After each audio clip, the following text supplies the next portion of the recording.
We are transforming the food system. This is a very, very big mission. What needs to happen? Make good food more accessible to all. The future of agriculture. Today's guest at the Energy Lab podcast is Beatriz Jacoste.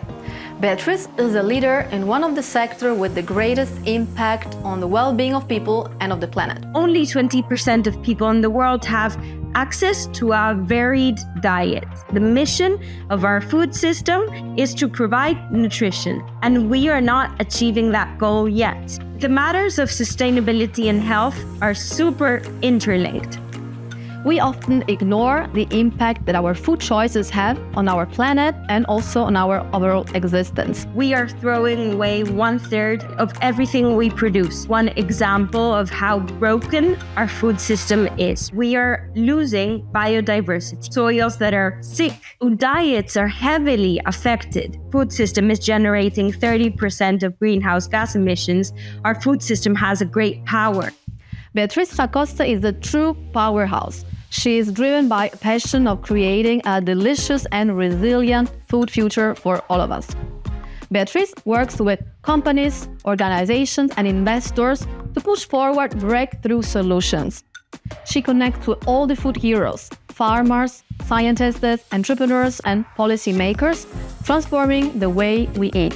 The types of diets that we are carrying out are making us sick. The future doesn't exist. It's going to be whatever we make it and whatever we create. I have a vision of how that future food should look like. KM0 is our biggest creation. It's a food innovation hub where Beatriz oversees the strategy of the organization and manages relationships with partners and global opinion leaders.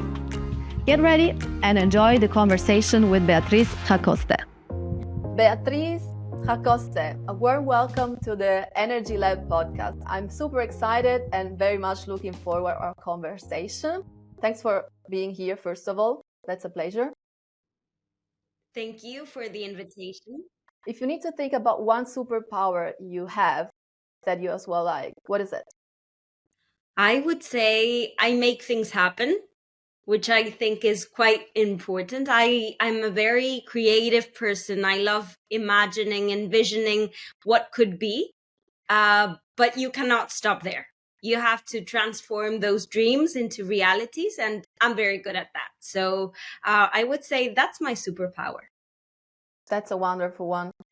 Yeah, and the creativity topic, it's definitely one that can make plus action, creativity plus action, and that's what you're talking about, can make magic happen. What's the main mission behind KM0, if you would describe it in a few words to people that don't know about it? Mm-hmm.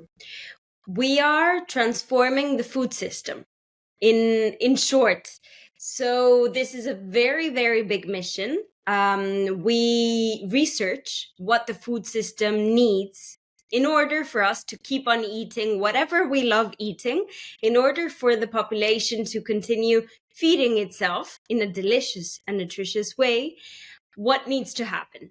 And there are many, many changes that need to happen. So at KM0, what we do is we research that future of food. We research what needs to happen in terms of investment, in terms of innovation, in terms of regulation, in terms of education, all those different aspects that affect different parts of a society.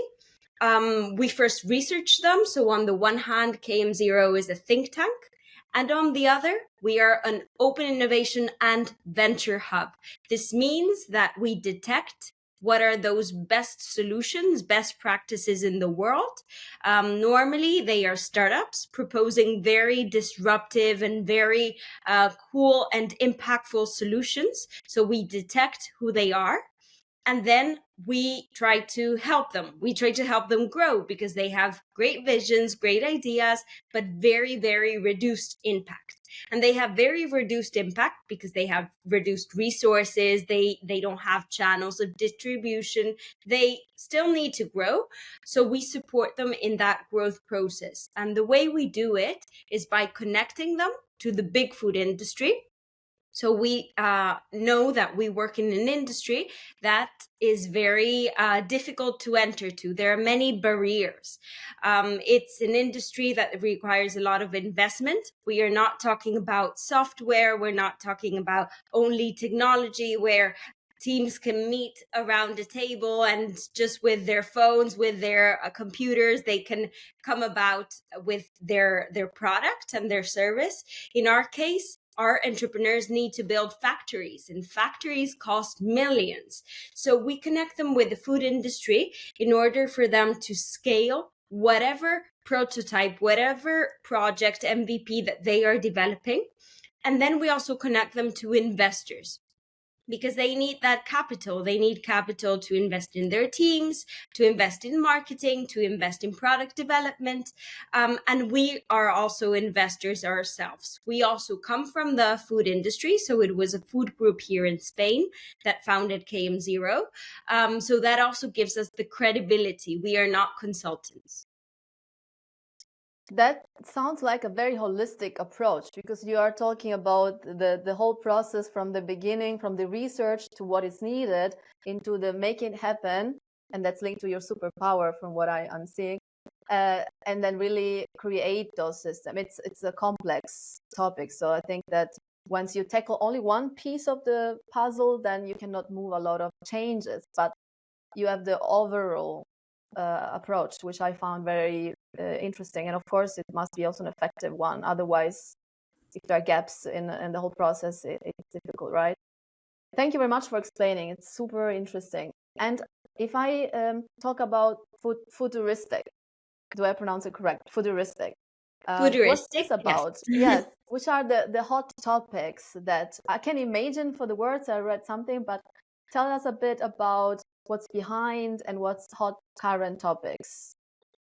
So Futuristic was a report we launched 5 years ago because from our think tank side, we were gathering so much knowledge about what are the innovations, what are the trends, what needs to happen, who is doing what. So we were keeping that knowledge within ourselves just to analyze those projects. And we thought that we needed to spread the word, we needed to share that knowledge. So that's how Futuristic, the report, came to living. And so every year we choose a set of topics we want to cover. So for example, last year we covered 50 leaders that were transforming the food system. So we focused it on the faces behind innovation. So people that were pushing that innovation through their research because they were scientists that had developed or discovered a specific technology, for example, molecular farming or CRISPR technology, or something very impactful in our food system. And we wanted to give these people voice and face. So that was last year's topic. In the case of this year, we have detected 10 trends and 100 innovations that are representing and reflecting these 10 trends that we see for the future of food. So we normally like to speak about trends not in a flashy, fancy way of new products. We are not interested in the next watermelon Pepsi. That's not what we are interested in, and that's not what we see as innovation. But we are interested in studying all the innovations that will make good food more accessible to all. That's our concept of innovation, right? We want to see in supermarkets, we want to see in people's homes food that is super delicious, that is super nutritious, that has a positive impact in the environment, and that is also accessible and convenient. So there are many requirements, but that's the type of future food we would like to see. So in this year's book, what we will be covering are topics such as the future of agriculture. We are seeing how throughout whole Europe there are strikes from farmers that are protesting against the European legislation, because they cannot keep up, and they're facing very difficult moments. Their livelihoods are at risk. So that is one of the topics that maybe is less sexy than speaking about the future food is going to be all from lab-grown meat and insects. So maybe it's a less flashy innovation, but we believe there must be strong and heavy innovation resources put into how the future farms are going to look like, for example. So that's the first chapter there. So it must be the bigger picture, because solving singular problems, it's not probably all. Sometimes it can be good for that problem, but that having the big picture of the evolution, that's something that probably the farmer themselves don't have. We as consumers, we don't have, and that's the reason why I was thinking about the complexity, right?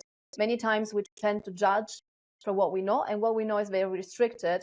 So giving as well the consumer all the information so that they can really understand what's behind. Of course, there are difficult situations going on, but if we are not really aware of the big picture, we can just take some piece here, some piece there, but we don't really get the real big challenges that we are facing as a society, not as country or as human beings in general. So where are we heading? Yeah, I'm curious about your point of view on sustainable food system, and as well on the personal well-being and health, because those two topics are definitely related. So if you think about the evolution of what you're doing, all the topics you are into sustainable food, how is this related to our well-being and health, of course?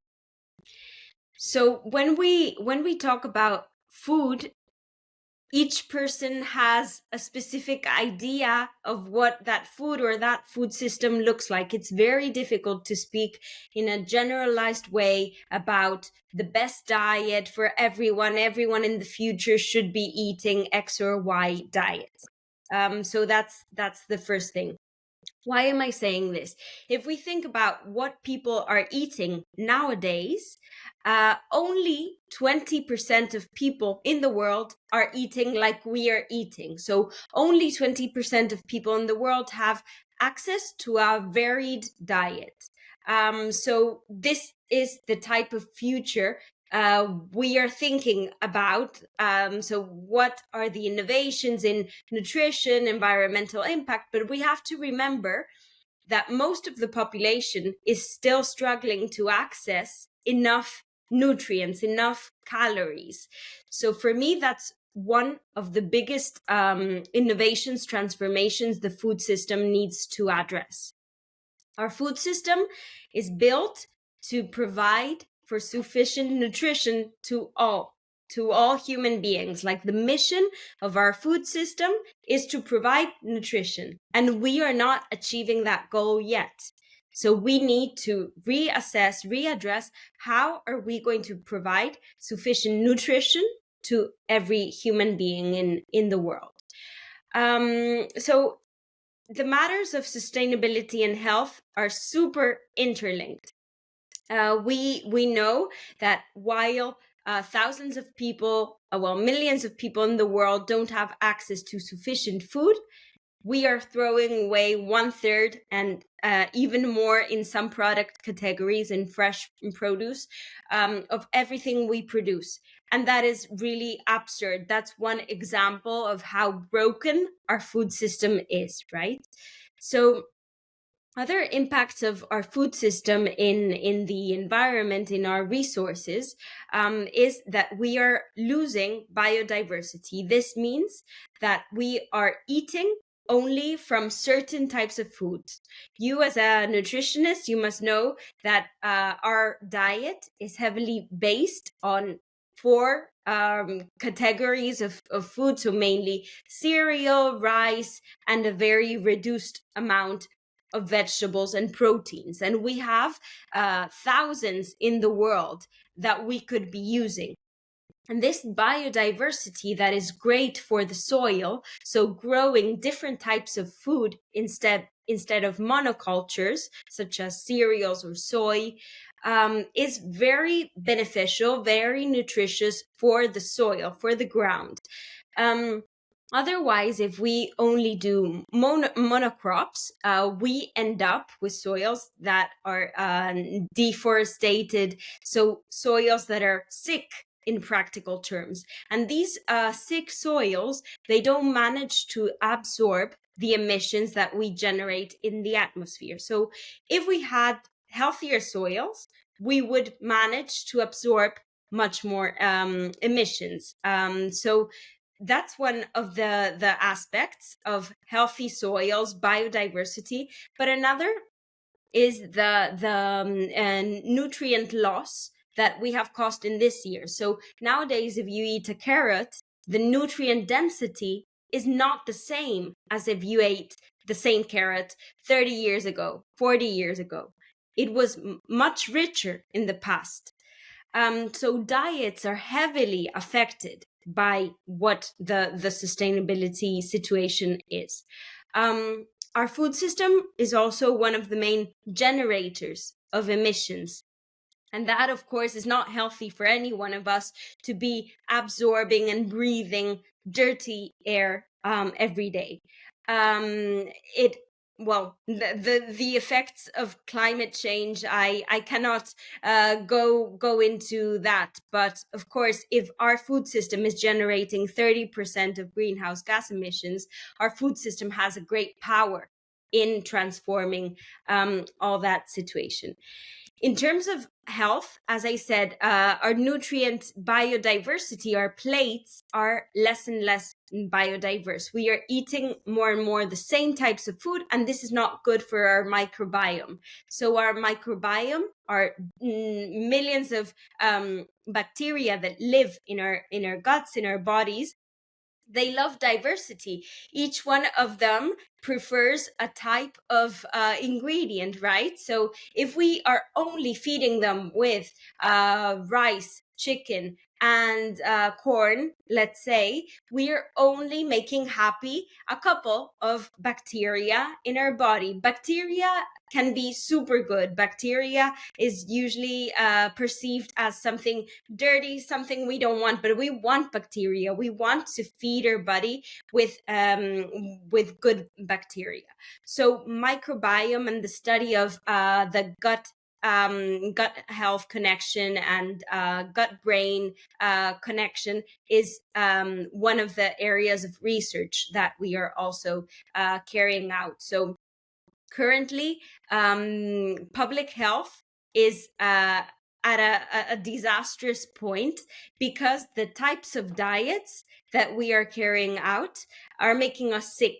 And this is a heavy, heavy cost for the government as well. So there are so many reasons in terms of how do we use resources more efficiently. Now we know that water is a scarce resource. Before, it seemed to us that it was an abundant and limitless resource. Now we know that it's more and more limited and more scarce. For example, in Spain, this year we have produced 70% less of tomatoes, and Spain is one of the biggest producers of tomatoes in Europe. And this is because our drought. So Spain is in severe drought. And this is going to affect at many levels. It will affect the price of tomatoes. It will affect where they are coming from, their quality, our economy. So food, I believe, is the most impactful sector in the planet.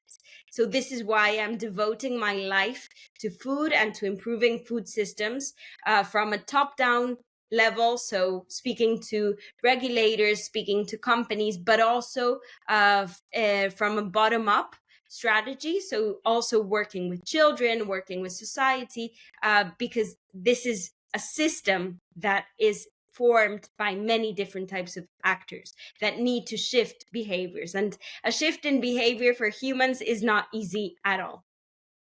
I think you touched the most important points. I mean, talking about the initial questions, we can do a whole podcast only about it because it's so much and so complex, the relationship. So thank you so much for summarizing all of them. That there is definitely much more that you could tell about it, but summing it up for people to understand and link the point, I think this is the most important part. And behavior, the last part you said, I want to highlight this.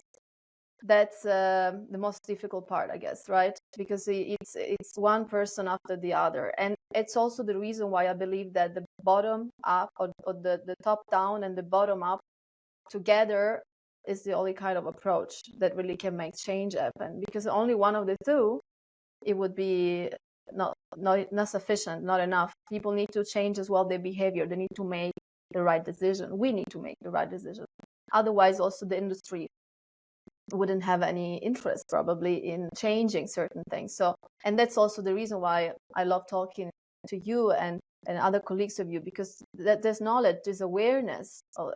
It's many times not there. If you think about also the environment, we talk a lot about electric cars, the industries, and also, and the thing that we can do every day and where we should every day change our behavior and mindset, those are the most difficult one, and they're not really much attention there. So I think that there's a lot we can do there. Thank you very much for this overview. One other question I would like to ask you is, how does the future of food look like? If there is anything that we can really predict with all the work you're doing, all the insights you have, is there anything that we today can really say, okay, those direction is getting there, or is this everything still changing constantly that it's difficult to predict? Mm-hmm. It is changing constantly, but the future of food looks very dark if we focus on what is happening nowadays, for example, with the strikes coming from farmers. So the future doesn't exist. It's going to be whatever we make it and whatever we create. So that's what gives us hope. Me being in touch with entrepreneurs every day, I have a vision of how that future food should look like. But it doesn't look good. As I said, it's going to be a very scarce environment if there are no farmers that want to work in the land. If we are using more and more pesticides and fertilizers, if we don't have natural resources. So the future can be very pessimistic.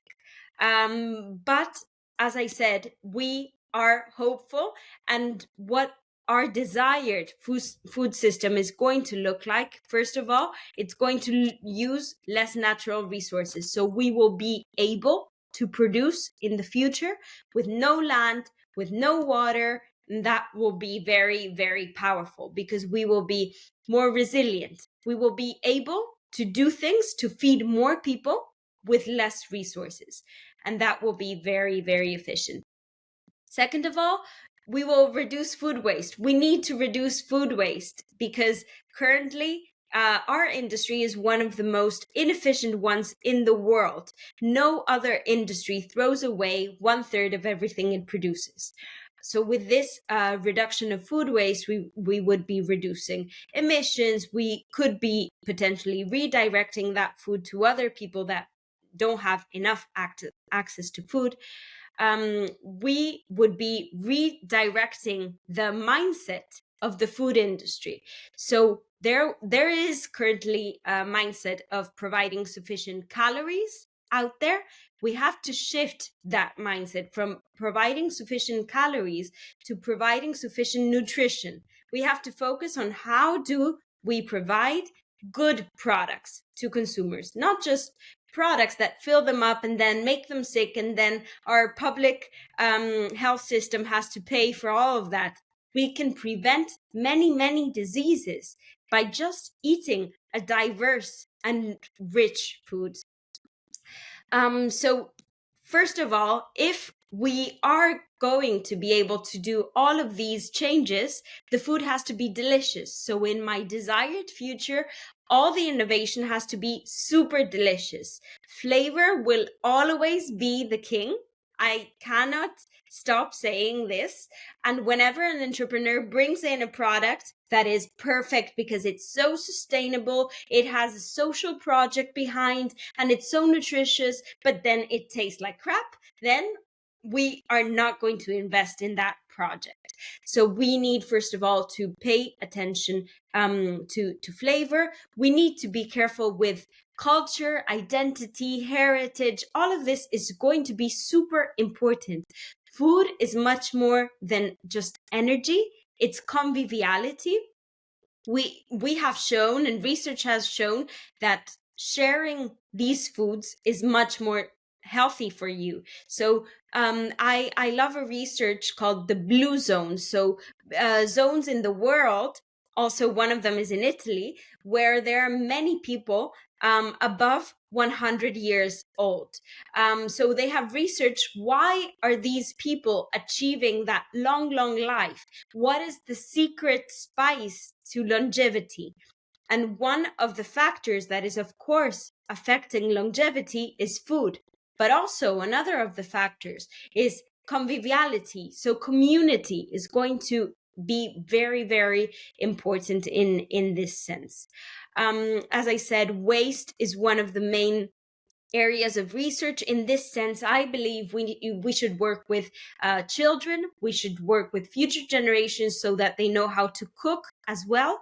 40% of the waste is produced at home, and many times it is produced because we don't know what to do with whatever we have in the fridge, so it ends up dying there. So cooking is going to be a very relevant skill for the future.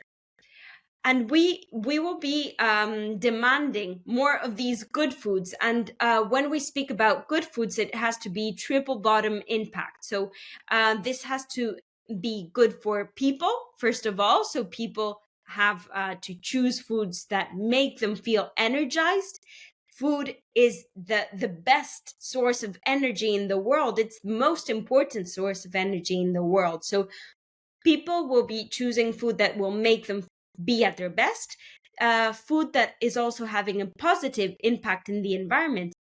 As I said, some types of crops are generating disastrous impacts in the environment, but other types of crops are great for carbon absorption. The ocean is also absorbing enormous amounts of carbon. So if we manage to maintain and to enrich those ecosystems, we will be able to capture a lot of carbon. Our sector can be a source and a solution for all those planetary challenges. And last of all, I think we need to take the social aspect in mind. We need to improve the livelihoods of those people who are behind all the products we are consuming.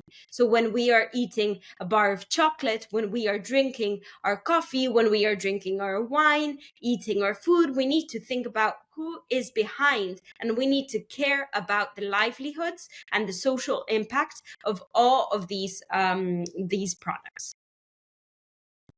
Beatriz, I learned definitely something new from what you're saying, and other things that you said are things that I can only confirm and that I really speak to my soul. Right? If I think about as well the behavior of people and forget about calories, which is usually the kind of mentality that people have, like it needs to have that amount of calories or counting calories, but actually it's not about the calories. It's about the nutrition. It's about our health and energy. Otherwise, we don't have the fuel to do the beautiful work that we want to do, or to be there for who needs us or for ourselves. So it's about life. So that's a very basic and most important purpose, the one that you're pursuing. What you just said also links to my next question. How can we make this more sustainable way of eating? You just were mentioning, for example, the chocolate example, right? How can we make it more appealing so that there's more awareness around the topic food and sustainability in the society? Is there like any idea that you came across how we can spread more action in that case? I mentioned the work with children. I believe it's very hard to change the mindset of adults, but there is a big power in changing mindsets, or in creating and forming a different type of mindsets in children. We have a program called Gastrogenius, And in this program, we work with schools, we work with children, and we give them food-based challenges. So, for example, we make them reflect on where their lettuce is coming from. So the trip the lettuce had to do to get to their plate. Or we give them the challenge to redesign the snack of the future, the healthy snack of the future, or think about what the hamburger in 2050 is going to look like. So all these simple challenges just make children think about something they have never thought about. So the act of eating, we do it 3 times a day, and it's a very unconscious act. We don't know what we are doing. We are just putting in something in our mouth, and this something is heavily impacting the world. It's heavily impacting our economy, our society, our bodies. So we believe strongly that we need to work in raising consciousness about this topic with future generations. That's my biggest bet. If I had only €1 and I had to choose where do I put this euro, so if I was a regulator, for example, in order for the public health system to work better in the future, reduce diet-related diseases, I know that this euro, I would put it in schools. For children to do that better than what we are doing. Yeah. I still have hope that also adults can still change a lot, but I agree with you that if I should take the investment, I would do it as well, that euro for children. If you would give 3 suggestions or actions of behaviors to make sustainable changes in terms of food, like think of the classical people going to, buy some groceries, like 3 suggestions, or maybe you have 1 or 2, whichever you want to share, what would they look like? Mm-hmm. Absolutely. So cooking, as I said, I am an average consumer. So I am the first one that doesn't cook every day at home, and I don't do batch cooking, and that would be the ideal. That would be the ideal because it would mean that the foods I am eating have a reduced content in salt, in fat, they're varied. But I know this is very hard to put into practice. And nowadays we go out more than ever in countries like Spain and Italy. It's very, very frequent to eat out a lot. So eating out a lot has been shown to not be the best for your health, actually, because restaurants, they have the duty of just giving you very delicious food so that you come back. It's obvious that's part of their business model. So eating at home, cooking at home, that helps a lot. Also trying to find ways of reducing food waste. So there are tons of recipes, cookbooks, podcasts of what you can do with foods that you normally waste. Then choosing, like when you go to the supermarket, try to choose a varied, like colors, like eat the rainbow is one of the most common advices, because as I said, our bacteria, we are formed by bacteria, and this bacteria likes different types of ingredients. It's as if we had 5 children and we had to feed them with their favorite foods, so they like diverse types of foods. So I would say eat the rainbow. A lot of plants. We are eating more and more animal-based foods, and this is not the best, according to some experts. Although I have to say there is a lot of lack of consensus as to what is a good diet. So I've known some doctors that are recommending keto diet. So they don't favor a plant-based diet. So I am not the one to say what is the best, because there is no consensus in the world as to what is the best type of diet. But yeah, adding more and more plants to your diet, I would say it's a good place to start. So eating nuts, seeds, vegetables, also animal-based foods can provide you for great protein. But instead of thinking about eating less of whatever, You have to put in your plate more of other foods. So if you put in more vegetables, seeds, nuts, etc., you will have less place for heavily fat foods, right? So that's a way to put it. I love what you're saying. Very practical tips, things that really people can visualize, and not that much in the theory, but we need practical stuff. Thank you for sharing your tips. Last questions that I would love to ask you is, where can people look at what you're doing or connect with you? I know you're active in LinkedIn. Any places, favorite places that you would like people to address to learn more Yeah, about what you absolutely. do? As I said, I love to share knowledge, share experiences, thoughts. So I'd love to meet you all on LinkedIn. I'm very active, as you said, and I share regularly articles that might be relevant to any of you. So just looking for my name, Beatriz Jacoste, that is an easy way to catch up. But also you can follow KM0. So our website, or even our LinkedIn, is also very active in terms of sharing the events, sharing future food events.